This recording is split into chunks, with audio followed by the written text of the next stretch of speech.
Metasploit Pro offers a very simple point-and-click approach to the entire penetration testing process.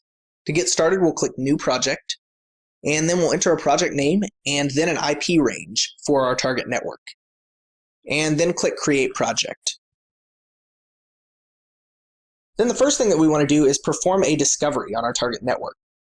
So under Discovery, click Scan. Verify the target IP addresses. And then several different advanced options that we can configure. In our case, we'll just go with the default options, and then we'll click Launch Scan.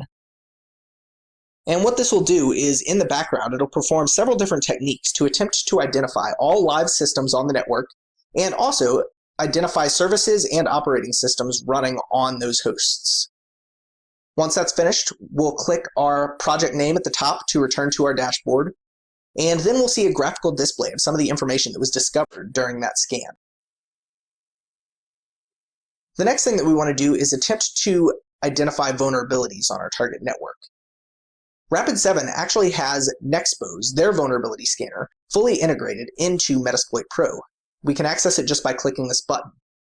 However, because we already performed vulnerability scans with Nessus, we'll use the import function. So we'll switch over to our Nessus scanner, and then look at our results, and then click Export Results.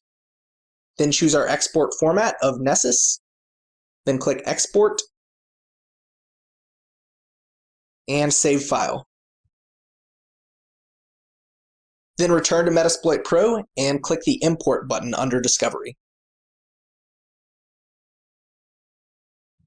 Then click Browse, and choose your Nessus export file. Then click Import Data.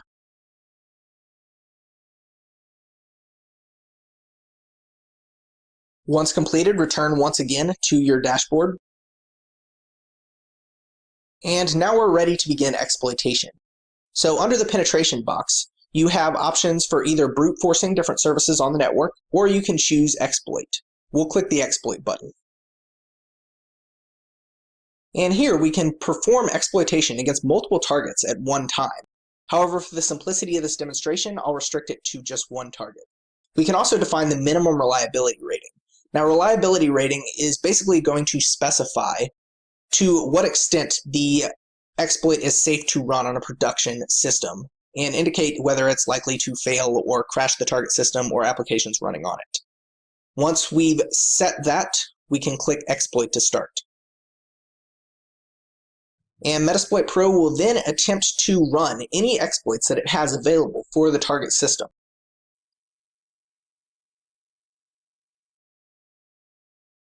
Here we see that exploitation of our target was successful, and we now have 2 sessions opened. We can access those sessions by clicking Sessions at the top of the screen. And here we now have both an interpreter and a standard shell on our target system. If we click that session, we can see several different available actions for us. We'll start by collecting system data.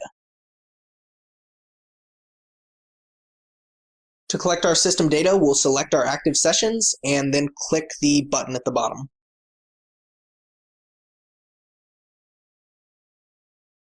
And this will begin to gather all kinds of information from the target system to include password files, sensitive files, and cryptography keys, and all kinds of other information.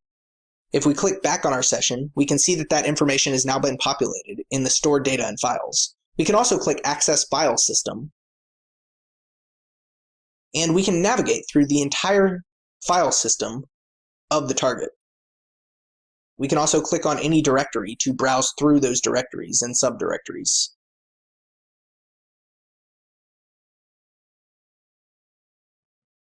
If we return to our session once again, we can also launch a command shell against the target system. We can then interact with the target system. We'll use change directory and change it to the root directory, and then ls to verify that we do have interaction with the target system. So as you can see, Metasploit Pro is a very powerful automated tool that can be used to streamline your entire penetration testing process.